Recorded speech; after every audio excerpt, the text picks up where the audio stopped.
اور صحت مند بیوی مل سکتی ہے، پھر آپ خواہ کیوں ایک عذاب مول لے رہے ہیں؟ پھر اس کے استجاب بدستور تھے۔ پھر کیا؟ ناراض ہو گئے، کہنے لگے میں ان کے جذبے کی توہین کر رہی ہوں۔ میں ہار گئی ہر طرح سے۔ ایک شام بڑی سادگی سے ہمارا نکاح ہو گیا۔ ان کے سب گھر والے شریک ہوئے۔ میری بیماری کا تذکرہ انہوں نے اپنے گھر والوں سے نہیں کیا تھا۔ اب میں ہوں، اسپتال ہے اور ان کی محبت ہے۔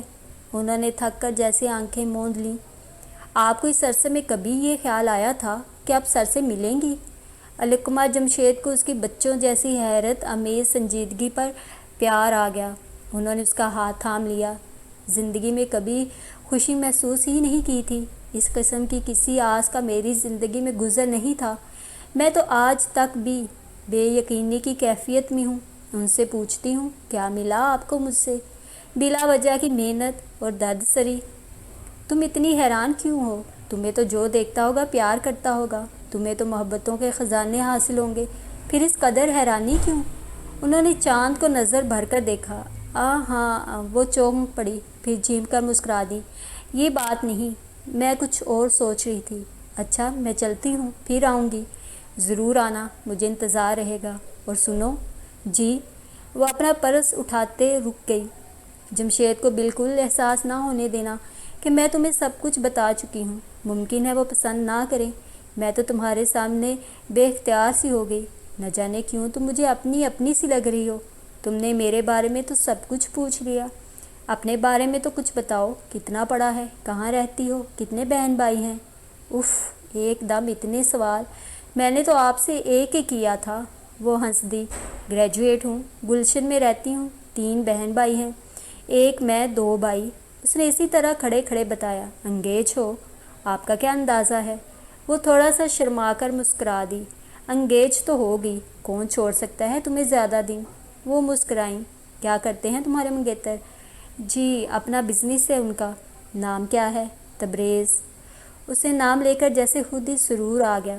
بہت خوب، ٹھیک ہے، پھر آنا، مجھے انتظار رہے گا۔ جی ضرور۔ وہ پلٹ گئی، مگر ایک دم رک گئی۔ سامنے سر جمشید کھڑے تھے۔ السلام علیکم سر۔ وہ گڑبڑا سی گئی۔ وعلیکم السلام، ٹھیک ہیں آپ؟ بے حد رسمی سا انداز تھا۔ ساری توجہ اپنی مسز کی طرف تھی۔ یس سر۔ آپ کی چاند مصطفیٰ ہمیں بہت بھائی ہیں جمشید۔ اسے عقب سے علقمہ جمشید کی آواز سنائی دی۔ وہ مسکرا کر باہر آ گئی۔ گھر آتے آتے اس نے کیا کیا سوچ ڈالا تھا۔ ارے یہ بلیک باس ایک دم اسٹیڈ فاسٹ نکلا۔ How strange! شاید اپنے کمپلیکس میں اپنی ذات کے حصار سے باہر ہی نہ نکل سکا۔ اسے یقین ہی نہیں آنے دے رہا تھا کہ لوگ اس درجہ بے لوث اور بے غرض بھی ہو سکتے ہیں۔ گھر میں قدم رکھتے ہی اس کی طبیعت مقدر ہو گئی۔ سامنے کمال بیٹھا تھا اور اماں جان واری صدقے جا رہی تھیں۔ آپا، مٹھائی کھائیں۔ ذکی نے آگے رکھی پلیٹ کی سمت اشارہ کیا۔ کس خوشی میں؟ وہ چڑھ کر بولی۔ اب ہم بھی سورس والوں میں شامل ہو گئے ہیں۔ پولیس والے ہمارے رشتے دار ہو گئے۔ کمال بھائی SP ہو چکے ہیں اور آپ بے خبر ہیں، تو کیا بنگڑا ڈالوں مارے خوشی کے؟ وہ پرس ایک طرف اچھال کر بے رخی سے بولی۔ ارے یہ نرگسیت کا شکار لوگ، انہیں اپنے آپ سے فرصت نہیں، انہیں کیا پتا کہ ہمارے سر پر سینگ نکل آئے ہیں۔ اس نے جل کر کمال کی بات کا کاٹ کر ٹکڑا جوڑا۔ بات کرنے کی تو ذرا تمیز نہیں۔ اماں جان کو کمال سے زیادہ برا لگا۔ وہ اٹھ کر چلی گئی۔ کب آ رہے ہیں آپ کے ونر؟ وہ بغور اس کا چہرہ دیکھ رہا تھا۔ آ ہی جائیں گے۔ ترک عورتوں کا کمپلیکشن بھی فیئر ہوتا ہے اچھا خاصا۔ مطلب؟ وہ بنائی۔ مطلب یہ کہ سوا سفید رنگت کے آپ میں کوئی اور خوبی تو ہے نہیں۔ یہی خوبی کہیں اور پا کر کہیں آپ کے وہ خوبی دیکھنے کے لیے آنکھیں ہونی چاہیے۔ آپ تو یوں بھی اندھیروں میں رہتے ہیں۔ وہ استہزائیہ انداز میں ہنسی۔ خوش امیدی احمقوں کی جنت ہوتی ہے۔ ٹھیک ہے، آپ وہیں رہیے، ہے ہی آپ کے لیے۔ دیکھ رہی ہیں اماں جان، پھر آپ کہتی ہیں کہ آہستہ محترمہ، اس میں برا ماننے کی کیا بات ہے؟ جنت میں رہنا تو بہت اچھی بات ہے۔ وہ کی رنگ اٹھا کر کھڑا ہو گیا۔ اچھا اماں جان، چلتا ہوں۔ ارے کہاں؟ چلا کھانا کھا کر جانا۔ وہ نہ جانے کس کونے سے نکل آئیں۔ کھانے میں تو ابھی خاصی دیر ہے، پھر صحیح۔ اچھا یار، خدا حافظ۔ اس نے ذکی کی پشت پر ہاتھ مارا اور اس کی سمت دیکھے بغیر باہر نکل گیا۔ وہ تمہارے پھپھا کا دوسری مرتبہ فون آ چکا ہے، ہفتہ باقی رہ گیا ہے شادی میں، نمو بلا رہی ہے، چھٹیاں لے کر چلی جاؤ، اماں جان نے اسے یاد دلایا۔ ہاں میں کل بات کروں گی آفس میں، وہ جیسے بادل نخواستہ اٹھتے ہوئے بولی۔ خواہ ماہ کی مصیبت مول لے لی ہے، اچھی بلی آزادی تو تھی، جب چاہے انسان کہیں چلا جائے، موئی نوکری، شکل دیکھو کیا ذرا سی نکل آئی ہے، کبھی کیا تھا ذمہ داری سے کوئی کام؟ اکتوبر میں آئے گا تبریز، اگست میں استعفیٰ دے دینا، سن لیا؟ سن لیا، وہ جیسے زچ ہو کر بولی تھی۔ اس کی پھوپھی نمبر 2 اندرون سندھ میں رہتی تھی، انہی کی بیٹی کی شادی تھی، وہ 4 دن پہلے پہنچی تھی۔ سارے ملک کے بسنے والے رشتہ دار اکٹھے ہو رہے تھے، خوب گہما گہمی تھی، اسے تو بے حد تفریح میسر آ رہی تھی۔ شاپنگ کے سلسلے میں کئی چکر تو حیدرآباد کے ہی لگ چکے تھے۔ جیپ میں اتنا لمبا سا سفر طے کر کے آنے جانے میں اسے علیحدہ ایڈونچر میسر آیا تھا۔ بارات کراچی سے الگ صبح پہنچ رہی تھی، وہ بھی منہ اندھیرے بیدار ہو چکی تھی۔ پھوپھی کے گھر کے چاروں طرف باغ تھا، صرف پورچ کا حصہ پختہ تھا۔ وہ ٹہلتی ہوئی پورچ سے باہر آ گئی اور گھاس پر ننگے پاؤں چل رہی تھی۔ گرمیوں کی صبح میں شبنم کی ٹھنڈک کا احساس، وہ سرمستی کی کیفیت میں آگے چلتی چلی گئی۔ نہ جانے کن مدر خیالوں میں گم تھی کہ اچانک کسی کے فولادی ہاتھ نے اس کے منہ پر قبضہ جما لیا۔ اس سے قبل کہ وہ کچھ سمجھتی، ہوشیار ہوتی، ایک عجیب سی باس والا کپڑا اس نے ناک پر محسوس کیا اور اس کا ذہن تاریکیوں میں ڈوبتا چلا گیا۔ نہ جانے کتنی دیر بعد اسے ہوش آیا تھا۔ چہار سو انتہائی ناگوار سی بو اور ہولناک اندھیرا پھیلا ہوا تھا، اتنا گہرا اندھیرا تھا کہ اس نے وحشت زدہ ہو کر ہولناک سی چیخ ماری تھی اور اپنی ہی چیخ کی باز گشت سے خوف زدہ ہو گئی تھی۔ یہ کون ڈسٹرب کر رہا ہے ہمیں؟ ایک بھاری سی آواز اس نے سنی، ساتھ ہی کوئی تیل کا لیمپ لیے سامنے آ گیا۔ مارے دہشت کے اس سے تو نظریں نہ اٹھائی گئیں۔ بی بی آپ کو کیا تکلیف ہے؟ بتائیے، ہمارے لائق کوئی خدمت؟ اس کے حلق میں کانٹے پڑ رہے تھے، خوف سے گگی بندھی ہوئی تھی، ایک حرف منہ سے نکالنے کی ہمت نہیں تھی۔ ہاں بی بی، تو کیا تکلیف ہے آپ کو؟ وہ آگے بڑھا، وہ ایک دم بدک کر پیچھے ہٹ گئی۔ نہیں نہیں پلیز، ابھی تو ہم نے آپ کو کچھ دیا ہی نہیں، آپ نے انکار بھی کر دیا، تعجب ہے۔ اس نے ڈرتے ڈرتے سامنے نگاہ کی، اونچا پورا مرد بڑی خباثت سے مسکرا رہا تھا، بالوں سے بھرے ہوئے بازو لیمپ تھامنے کی وجہ سے اس کے سامنے تھے، جن کی مضبوطی سے اس کی وحشت اور بڑھ رہی تھی۔ بھائی ہمارے ارادے تو خاصے نیک تھے، مگر لگتا ہے تمہارا حسن ہی تمہاری مصیبت بن رہا ہے۔ اب دیکھو نا، تم نظر انداز کرنے کے قابل تو نہیں ہونا، اور اللہ کی زمین پر کچھ حق ہمارا بھی ہے۔ پھر یہ کیسے ممکن ہے کہ 000 مان اس نے نئی آواز سنی۔ لیمپ والا ایک دم ٹھٹک گیا۔ ابھی؟ وہ اندھیرے میں کھڑے شخص سے پوچھ رہا تھا۔ 000 کے کوڈ سے ہی وہ میسج سمجھ گیا تھا۔ ابھی جواب ملا۔ گاڑی ہے باہر؟ ایک دم تیار، آواز آئی۔ چلیے میڈم۔ وہ اس کی طرف بڑھا۔ مجھے ہاتھ لگانے کی ضرورت نہیں، چل رہی ہوں، وہ غرائی۔ سارا خوف ایک دم ہوا ہو گیا تھا، جیسے ملکہ عالیہ پسند فرمائیں۔ وہ ایک طرف ہٹ گیا۔ وہ ٹھوکریں کھاتی ہوئی اسی دیو کی رہنمائی میں آگے بڑھنے لگی۔ یہ کیا حماقت ہے، یہ کیا حماقت ہے، اسی طرح لے آئے۔ اس نے ایک ناراض سی آواز سنی۔ رات کا وقت ہے، اس نے لیمپ والے کی آواز سنی۔ اسی دم 2 لڑکے سامنے آ گئے۔ رات دن سے کیا فرق پڑتا ہے، مرواؤ گے یار؟ وہی جھنجھلائی ہوئی آواز۔ ایک نے آگے بڑھ کر اس کے دونوں ہاتھ بے دردی سے پیچھے کر کے باندھنا شروع کر دیے۔ دوسرے نے سیاہ پٹی اس کی آنکھوں پر کس دی۔ وہ پھڑپڑا کر رہ گئی۔ دیکھو شہزادی، اگر شور مچانے کی کوشش کی تو منہ میں کپڑا ٹھونس دیں گے، سمجھی؟ کوئی اس کے کان میں گرایا۔ پھر کسی نے پکڑ کر اسے گاڑی کے اندر بٹھایا۔ گاڑی کے اندر پھیلی ہوئی ٹھنڈک نے اسے سمجھا دیا کہ گاڑی کے شیشے چڑھے ہوئے ہیں، گویا اگر وہ شور بھی مچائے گی تو بے سود۔ اس نے بے بسی سے سیٹ کی پشت سے سر ٹکا دیا۔ مگر اگلے ہی لمحے وہ سمٹ کر بیٹھ گئی۔ اس کے دائیں بائیں دو وجود ڈٹ چکے تھے۔ کون ہو تم لوگ؟ وہ بل بل رو پڑی۔ میں نے کیا بگاڑا ہے تمہارا؟ اس کی ہچکیاں بند گئیں۔ ہم آپ کے چاہنے والے ہیں، آپ کو یاد نہیں؟ 100 سال پہلے مجھے تم سے پیار تھا، آج بھی ہے، کل بھی رہے گا۔ دائیں طرف والے نے بڑے بھونڈے انداز میں گانا شروع کیا۔ چھی چھی، اتنی گھٹیا گفتگو سننے سے پہلے اس کے کان کیوں نہ پھٹ گئے؟ گاڑی چل پڑی تھی۔ مجھے تو گردش حالات پہ رونا آیا۔ رونے والے تو بتا، تجھے کس بات پہ رونا آیا؟ بائیں طرف سے کوئی اس کے کان میں گنگنایا۔ اس کی سسکیاں مزید تیز ہو گئیں، بلکہ وہ پھوٹ پھوٹ کر رونے لگی تھی۔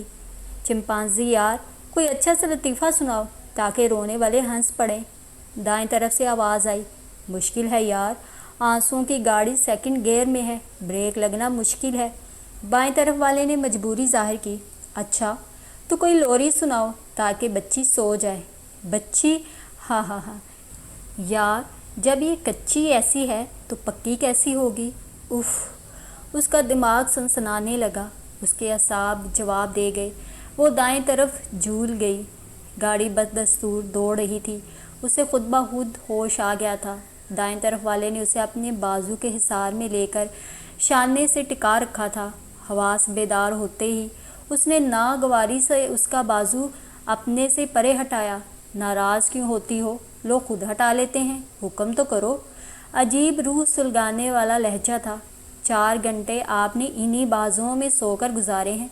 بڑی عزت دی جی آپ نے ہم غریبوں کو۔ یا الہی، اسے پھر چکر آ گیا۔ کاش اس کار کا ایکسیڈنٹ ہو جائے، اس کے وجود کے ٹکڑے ٹکڑے ہو جائیں۔ اس نے دل کی گہرائی سے دعا مانگی۔ اپنی عزت بچانے کے لیے ایک عظیم عزم وہ اختیار کر چکی تھی، ہر قیمت پر جان دے دینے کا عزم۔ موت سے دوستی کے بعد ہر خوف ختم ہو جاتا ہے۔ وہ اگلے مرحلے کے لیے خود کو تیار کر چکی تھی۔ اب وہ یہ نہیں سوچ رہی تھی کہ اسے کیوں اغوا کیا گیا ہے۔ اب وہ صرف یہ سوچ رہی تھی کہ اس نے کس طرح زندگی سے چھٹکارا حاصل کرنا ہے، کیونکہ یہ اندازہ تو وہ لگا چکی تھی کہ ان کے چنگل سے چھٹکارا پانا آسان نہیں بلکہ ناممکن ہے۔ نہ ہی ان لوگوں نے اس پر اپنے عزائم آشکار کیے تھے۔ اس کے ہر سوال کا جواب عجیب سوکیانہ سا ملا تھا، لہٰذا اب وہ لب نہ کھولنے کا تہیہ کر چکی تھی کہ جو ہوگا دیکھا جائے گا، اور پھر جب مرنا ہی ہے تو۔ مگر یہ مجھے لے کر جا کہاں رہے ہیں؟ ایک سوال بدستور اس کے ذہن میں گردش کر رہا تھا۔ 1-1.5 گھنٹے کے مزید سفر کے بعد کار دھچکے سے رک گئی۔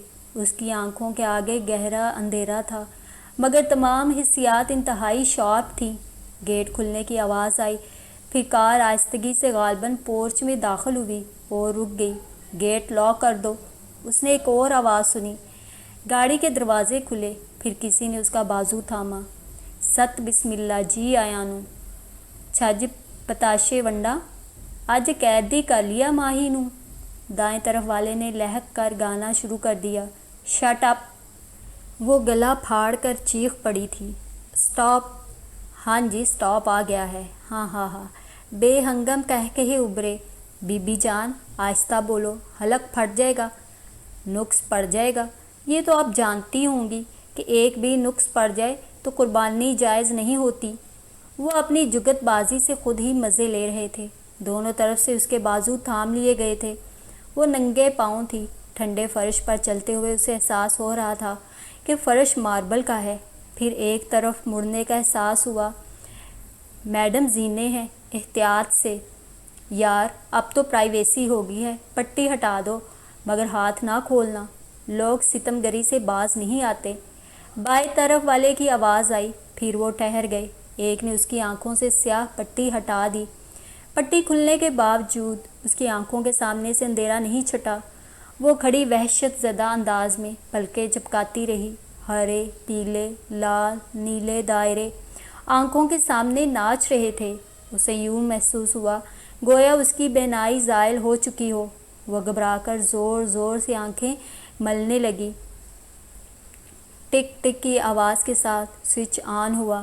تیز روشنیاں چہار سو پھیل گئیں اور وہ بمشکل دیکھنے کے قابل ہوئی۔ سب سے پہلے اس نے دائیں طرف والے بے ہودہ انسان کو دیکھنا چاہا۔ وہ تقریباً اس سے 3 بلشت اونچا تھا۔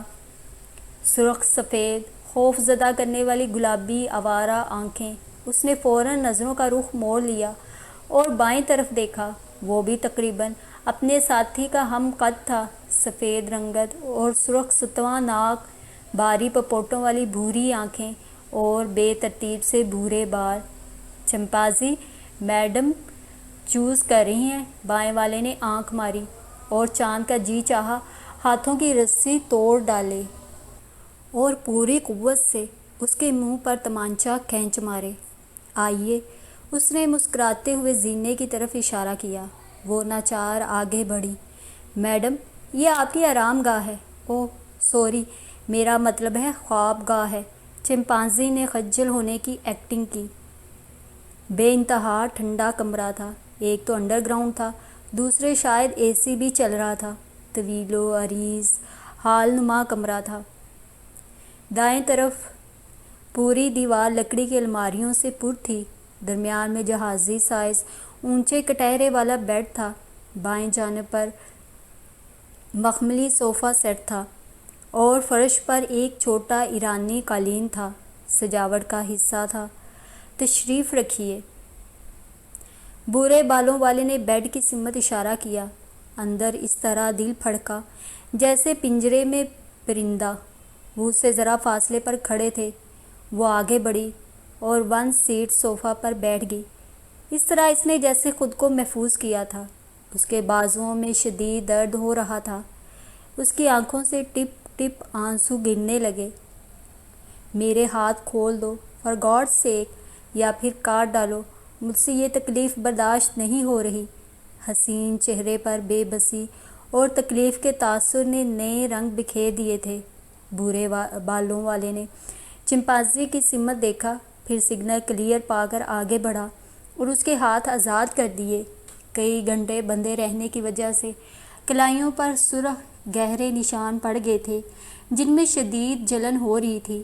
اگرچہ وہ اب تک خود کو بے خوف ظاہر کرنے کی کوشش میں خاصی کامیاب رہی تھی، مگر اب ایک ٹھکانے پر آ کر اس پر نئے سرے سے خوف کی چادر تن چکی تھی۔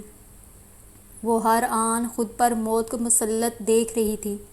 جب تک وہ دونوں تھے وہ پھر بھی خود کو مضبوط محسوس کر رہی تھی، لیکن جیسے ہی بھورے بالوں والا باہر گیا، اس کے حلق میں کانٹے پڑنے لگے۔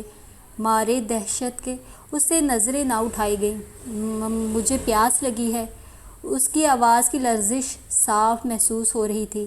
چمپانزی اٹھا اور کونے میں رکھے ونڈو فریج سے بوتل نکال لایا اور ایک گلاس میں پانی انڈیل کر اس کے قریب چلایا۔ نوش فرمائیے۔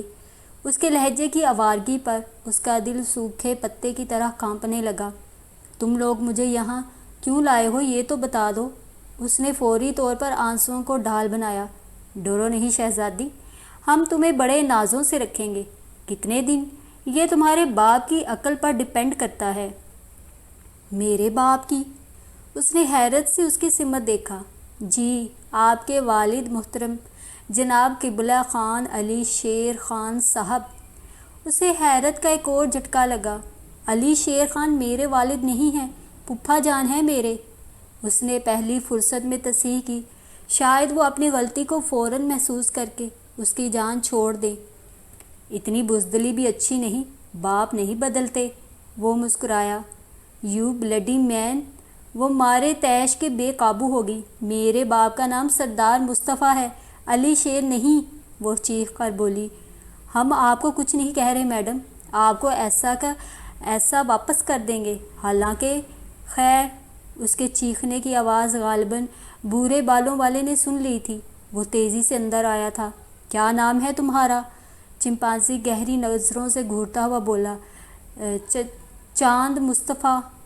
وہ خوف سے نظریں جھکا کر بمشکل بولی۔ وہ سمجھ گئی تھی کہ وہ غلط فہمی میں ماری گئی ہے اور انہیں یقین دلانا نہایت ضروری ہو گیا تھا۔ کیا تم نائمہ علی شیر نہیں ہو؟ علی شیر کی سب سے چھوٹی بیٹی۔ چمپانزی بے حد سنجیدہ ہو چکا تھا۔ بھئی خوب انصاف ہوا ہے، ایک چاند زمین پر، ایک آسمان پر۔ بھورے بالوں والا ہنسا۔ چیمپئن مذاق چھوڑو، ادھر دیکھو کیا ہو گیا ہے۔ یہ کہتی ہے اس کے باپ کا نام سردار مصطفیٰ ہے، علی شیر نہیں۔ بھورے بالوں والا چونکا، علی شیر سے اس کا کیا رشتہ ہے؟ اس کی بھی ساری شوخی ہوا ہو گئی۔ کہتی ہے اس کا پھپھا ہے، پھر تو ڈبل ملیں گے یار، کوئن ہمارے نیٹ میں خود آ گری ہے، فکر کی کیا بات۔ وہ گرم ہوگا، چیمپئن نے اسے ہوشیار کیا۔ نہیں، مال ادھر ہی کا ہے، ہم نے تو علی شیر کے گھر سے اٹھایا۔ یار حلیہ تو یہی بتایا تھا۔ پھر تم فوراً باس کو خبر دو اور بتا دو 10 لاکھ کی ڈیمانڈ دی ہے۔ ادھر خاموشی ہے، کوئی جواب نہیں ہے ابھی تک۔ علی شیر کی مہمان ہے یہ، 20 لاکھ بھی دے گا۔ چمپانزی گہری سوچ سے باہر آ کر لاپرواہی سے گویا ہوا۔ وہ درد کرتے بازو دبانے لگی، دل بری طرح گھبرا رہا تھا، مگر وہ خود کو نڈر ثابت کرنے کی کوشش میں لگی ہوئی تھی۔ یار چیمپئن، علی شیر نے جس زمین کا مقدمہ جیتا ہے اس کی قیمت اندازاً کتنی ہوگی؟ 25-30 لاکھ تو ہوگی، باس کہہ رہا تھا۔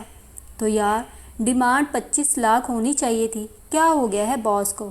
اوہ، وہ اب کچھ سمجھ رہی تھی۔ اف، کس ناگہانی میں پھنسی تھی اس میں، اور نعیمہ عرف نمو میں بے حد مشابہت تھی۔ تھوڑا سا فرق تھا تو قد میں تھا، نعیمہ اس سے تھوڑی سی لمبی تھی۔ اس کا خوف قدرے کم ہونے کی وجہ یہ تھی کہ ان دونوں نے سوائے جگت بازی کے کوئی اس قسم کی حرکت نہیں کی تھی جو اس کو دہشت سے مر جانے پر آمادہ کرتی۔ چمپانزی باہر چلا گیا تھا۔ اے زمین کے بد نصیب چاند، تمہارے پھپھا کو تم سے ذرا محبت نہیں، وہ تو پوری بات سننے پر تیار ہی نہیں۔ باس کیا بولتا ہے؟ چپ بیٹھو، یہ بولتا ہے۔ چمپانزی مسکرایا، خوبصورت چہرے کی انتہائی مکروہ مسکراہٹ۔ یار مہمان کو کھانا تو کھلاؤ۔ چیمپئن نے اس کی جانب اشارہ کیا۔ لے آؤ۔ میں نہیں کھاؤں گی کھانا وانا، اس کی آواز بھرا گئی۔ ڈرو نہیں، آرام سے رہو، اپنا تو یہ دھندا ہے یار، تم سے بھی زیادہ حسین چاند یہاں اترتے رہتے ہیں۔ کوئی 10 لاکھ کا چاند، کوئی 20 لاکھ کا، کوئی 25 لاکھ کا، تو کوئی 30 لاکھ کا۔ بعض دفعہ ننھے منھے تارے بھی اترتے ہیں یہاں، وہ تو چاند سے زیادہ قیمتی ثابت ہوتے ہیں، 50 لاکھ کے۔ اس نے آنکھیں پھیلا کر گویا چاند کو حیران کرنے کی کوشش کی۔ آپ جیسے مہربان ہمیں لاکھوں سے نوازتے ہیں، چاندوں کی کوئی کمی نہیں، آپ تو ہماری مہمان ہیں جی۔ کتنی دیر کی یہ آپ کے پھپھا پر ڈپینڈ کرتا ہے، ویسے آج تک اتنا فیاض پھپھا دیکھا تو نہیں ہے، مگر بات تو اب پھپھا ہی کی عزت کی ہے۔ اگر انہوں نے نہیں دیے تو پھر؟ اس میں ایک دم تیزی پیدا ہوئی۔ پھر؟ اس کی آنکھوں کے تاثرات عجیب سے ہو گئے۔ 10 لاکھ نہیں تو آپ ہی صحیح، وہ ہمیں کچھ نہیں دیں گے تو کیا ہوا، ہم انہیں نہیں دیں گے، پچھتاوا عمر بھر کا۔ بڑے عزت دار لوگ ہیں جی آپ، کیوں چیمپئن؟ اس کا دل کانپ کر رہ گیا۔ چمپانزی باہر چلا گیا۔ چیمپئن سامنے بیٹھ کر گھورنے لگا۔ اس کی بھوری آنکھیں تیر بن کر اس کے وجود میں اتر رہی تھیں۔ اس نے اب تک بے حد ٹھنڈے ذہن سے کام لیا تھا۔ وہ ان کا منہ بھی نوچ سکتی تھی، تمانچہ بھی مار سکتی تھی۔ انہوں نے اب تک واقعتاً اس کے ساتھ وہ سلوک نہیں کیا تھا جو وہ کرنے کا موقع حاصل کر چکے تھے، اور اختیار کنٹرول ان کے ہاتھ میں تھا۔ وہ کوئی حماقت کر کے انہیں مشتعل ہونے کا موقع نہیں دینا چاہتی تھی۔ وہ اس بورے بلے کی بے باک نگاہوں کے جواب میں انجان بیٹھی رہی، گو کہ اندر کی حالت بے حد نازک تھی۔ تھوڑی دیر اسی سہمی ہوئی کیفیت میں بیٹھنا پڑا، پھر چمپینزی واپس آ گیا تھا۔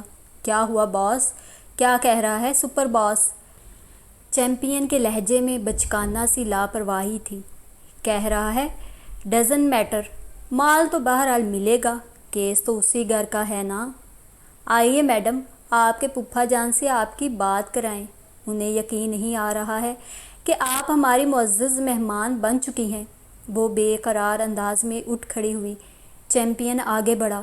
مت چھوؤ مجھے، چل سکتی ہوں میں، وہ پھنکاری تھی۔ چمپانزی آگے بڑھ چکا تھا، ایک دم پلٹا۔ کیا ہوا؟ کہہ رہی ہے ٹچ می ناٹ۔ چیمپئن اس کی طرف دیکھ کر مسکرایا۔ اوہ، اچھا پودا ہوتا ہے یہ، گڈ لکنگ۔ ہاں ہاں ہاں، دونوں کا مشترکہ قہقہہ اس کے اعصاب پر پتھر بن کر لگا تھا۔ وہ اسے تنگ سے پیسیج میں لے آئے۔ چمپینزی نے ریسیور کی طرف اشارہ کیا۔ اس نے اس طرح ریسیور جھپٹا جیسے بھوکا روٹی کی طرف بھاگتا ہے۔ ہیلو پھوپھا جان، آواز سنتے ہی ساری احتیاط دھری کی دھری رہ گئی۔ وہ بلک بلک کر رو رہی تھی۔ دوسری طرف سے اسے دلاسا دیا جا رہا تھا، مگر اس کو آنسوؤں پر قابو پانا مشکل ہو رہا تھا۔ چمپینزی نے ریسیور اس کے ہاتھ میں سے چھین لیا۔